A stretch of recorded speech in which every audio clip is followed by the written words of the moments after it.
इस चक्रव्यूह से करोड़ों लोगों को नुकसान हो रहा है, दर्द पहुंच रहा है, और हम इस चक्रव्यूह को तोड़ने जा रहे हैं।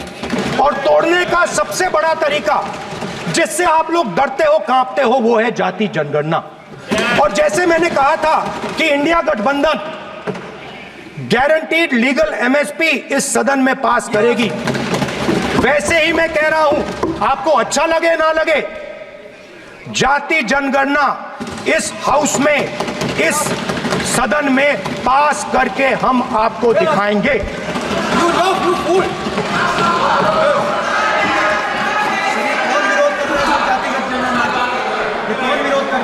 क्यों बैठे बैठे टिप्पणी कर रहे हो आप? क्यों बैठे बैठे टिप्पणी कर रहे हो? फिर वो टिप्पणी करेंगे। स्पीकर सर, जाति जनगणना से ये जो छोटे छोटे खांचे आपने बनाए हैं, ये जो आपने सिस्टम बनाया है, चक्रव्यूह का सिस्टम बनाया है, ये टूट जाएगा।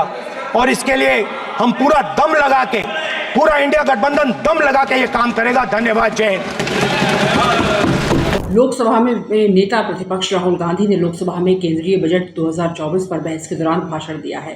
उन्होंने कहा कि देश को चक्रव्यूह में फंसाया जा रहा है और देश की पूरी अर्थव्यवस्था पर दो ही लोगों का कब्जा है। राहुल गांधी ने कहा, बजट किसानों, युवा और ग्रामीण लोगों की मदद कर सकता था, लेकिन ऐसा नहीं किया गया। पहला काम इस चक्रव्यूह ने किया है। छोटे बिजनेस हैं जो लोगों को रोजगार देते हैं, उन पर आक्रमण किया। नोटबंदी और जीएसटी ने उनकी कमर तोड़ दी। टैक्स के डर को रोकने के लिए आपने कुछ नहीं किया है। इसी वजह से भारत के युवाओं को रोजगार नहीं मिल रहा है। युवाओं के लिए आपने क्या किया है? ये सवाल राहुल गांधी ने लोकसभा के अंदर पूछा है। बजट में आपने इंटर्नशिप प्रोग्राम की बात की है। भारत के 99% युवा हैं, उनको इस प्रोग्राम से कोई फायदा नहीं मिलने वाला। राहुल गांधी ने कहा कि युवाओं के लिए मुख्य मुद्दा पेपर लीक का है। एक साइड बेरोजगारी है और दूसरी तरफ पेपर लीक है। 10 साल में 70 बार पेपर लीक हुआ है। वित्त मंत्री ने पेपर लीक पर कुछ नहीं बोला है। शिक्षा बजट में 20 साल में सबसे कम पैसा दिया है। इस बजट में अग्निवीर की पेंशन के लिए 1 रुपए भी नहीं रखा है। एक तरफ आप देश की बात करते हो, अग्निवीर से बात ही नहीं करते। शंभू बॉर्डर को आपने बंद कर दिया है। किसान वहां आंदोलन कर रहे हैं, आप उनसे बात नहीं करते। स्पीकर सर, वो भी लोटस की शेप में है सर, और उसका चिन्ह प्रधानमंत्री जी अपनी छाती पर लगा के चलते हैं। सर, जो अभिमन्यु के साथ किया गया था, जो अभिमन्यु को चक्रव्यूह में फंसाया गया था, वही हिंदुस्तान के साथ किया गया है। हिंदुस्तान के युवाओं के साथ, हिंदुस्तान के किसानों के साथ, हमारी माताओं बहनों के साथ, स्मॉल बिजनेसेस के साथ, मीडियम साइज बिजनेस के साथ। सर, अभिमन्यु को 6 लोगों ने मारा था। उनके नाम द्रोणाचार्य, कर्ण, कृपाचार्य, कृतवर्मा, अश्वत्थामा और शकुनी। सर, आज भी चक्रव्यूह के बीच में 6 लोग हैं। सर, चक्रव्यूह के बिल्कुल सेंटर में, चक्रव्यूह में हजारों लोग होते हैं सर, मगर उसके बिल्कुल सेंटर में 6 लोग कंट्रोल करते हैं। तो जैसे उस टाइम 6 लोग कंट्रोल करते थे, वैसे आज भी 6 लोग कंट्रोल कर रहे हैं। चक्रव्यूह को नरेंद्र मोदी जी, अमित शाह जी, मोहन भगवत जी, अजीत दोवल जी, अंबानी और अदानी जी कंट्रोल कर रहे हैं। प्लीज, एक मिनट, प्लीज नहीं सब बोलने दीजिए। हाँ, आप बैठिए। संसद के मॉनसून सत्र में नेता प्रतिपक्ष राहुल गांधी ने केंद्र सरकार पर जमकर हमला बोला। उन्होंने कहा कि भाजपा ने भारत की जनता को चक्रव्यूह में फंसाया है। राहुल गांधी ने कहा कि जो महाभारत में सालों पहले अभिमन्यु के साथ किया गया था, वही आज भारत की जनता के साथ किया जा रहा है। लोकसभा में बजट पर बोलते हुए राहुल गांधी ने भाजपा को इंटर्नशिप से लेकर पेपर लीक मामले तक घेरने की कोशिश की। इस दौरान भाजपा सांसदों ने कई बार राहुल के तथ्यों पर सवाल उठाए, हंगामा किया। दोनों ओर से हंगामा आज देखने को मिला। देश में कर आतंकवाद, ये कहा है राहुल गांधी ने। जी हां, लोकसभा में बजट पर चर्चा में भाग लेते हुए कहा कि इस सरकार में देश में डर का माहौल है। केंद्रीय मंत्री और भाजपा नेता भी डरे हुए हैं। इस बजट की नीयत केवल एकाधिकार वाले उद्योगपतियों, एकाधिकार वाली राजनीति और एजेंसियों को मजबूत करने की है। देश में कर आतंकवाद है, इसे रोकने के लिए बजट में कुछ नहीं किया गया। बजट में वित्त मंत्री ने पेपर लीक पर एक शब्द भी नहीं बोला। शिक्षा पर 20 साल में सबसे कम बजट दिया गया है। Would help the youth of this country, would help the laborers, the small businesses of this country.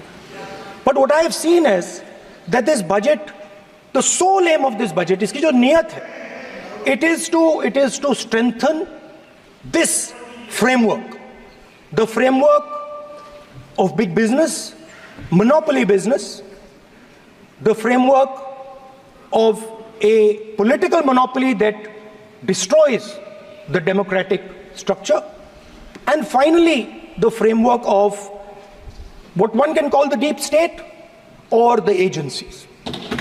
And the result of this has been the first पहला काम इस चक्रव्यूह ने क्या किया, जो हिंदुस्तान को रोजगार देते हैं, स्मॉल एंड मीडियम बिजनेसेस हैं, जो करोड़ों युवाओं को रोजगार देते थे, उन पर इस चक्रव्यूह ने आक्रमण किया। कैसे किया?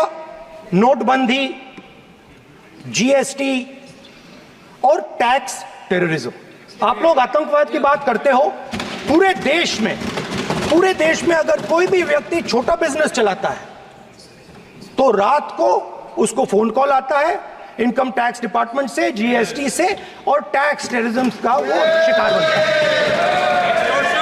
है। इस टैक्स टेररिज्म को रोकने के लिए बजट में आपने कुछ नहीं किया है। तो टैक्स टेररिज्म के कारण और ये जो आपकी नीतियां हैं, जो आपने कोविड के समय बड़े बिजनेसेस की मदद की और जो स्मॉल एंड मीडियम बिजनेसेस थे उनको खत्म किया, उसके कारण आज हिंदुस्तान के युवाओं को रोजगार नहीं मिल सकता है। बजट में पेपर लीक पर एक भी शब्द नहीं। लोकसभा में बजट पर बोलते हुए राहुल गांधी ने कहा कि देश की जनता को भाजपा ने एक चक्रव्यूह में फंसाया है। चक्रव्यूह का एक और रूप होता है पद्मव्यूह, जो लोटस व्यूह में होता है। इस व्यू को 6 लोग कंट्रोल कर रहे हैं। साथ ही राहुल ने पेपर लीक मामले पर भी केंद्र सरकार पर हमला बोला। उन्होंने कहा कि बजट में वित्त मंत्री ने पेपर लीक पर एक शब्द नहीं बोला और ये भी कहा था कि 20 साल में सबसे कम बजट है शिक्षा। बजट में सरकार ने मध्यम वर्ग के साथ धोखा किया है और अब मध्यम वर्ग सरकार का साथ छोड़कर इंडिया गठबंधन के साथ आ रहा है। स्पीकर सर, जो मिडिल क्लास है सर, वो प्रधानमंत्री को अच्छी बात बोलो।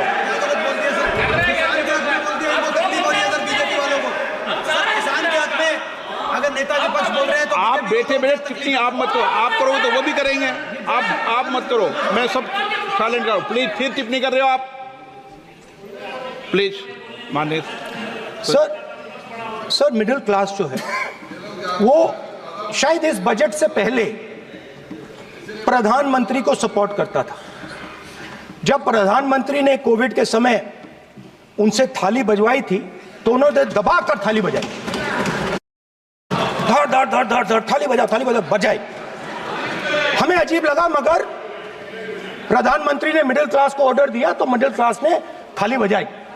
उसके बाद प्रधानमंत्री ने उसी मिडिल क्लास से कहा मोबाइल फोन की लाइट जलाओ, और मोबाइल फोन की लाइट जली। मिडिल क्लास ने, पूरे हिंदुस्तान में मिडिल क्लास ने मोबाइल फोन की लाइट जला दी। अब इस बजट में आपने उसी मिडिल क्लास के एक छुरा पीठ में मारा, दूसरा छुरा छाती में, एक इधर मारा और एक इधर मारा। इंडेक्सेशन जो आपने कैंसिल की वो पीठ में छुरा था, और जो कैपिटल गेन्स टैक्स आपने बढ़ाया वो छाती में छुरा था। आपने long term capital gains tax को 10% से 12.5% किया, यहां छाती मारी, यहां छुरी मारी, और शॉर्ट टर्म को 15 से 20% छुरी मारी। दुख की बात है, मगर इसमें एक इंडिया गठबंधन के लिए एक हिडन बेनिफिट है। मिडिल क्लास अब आपको छोड़ने जा रही है और इस साइड आ रही है।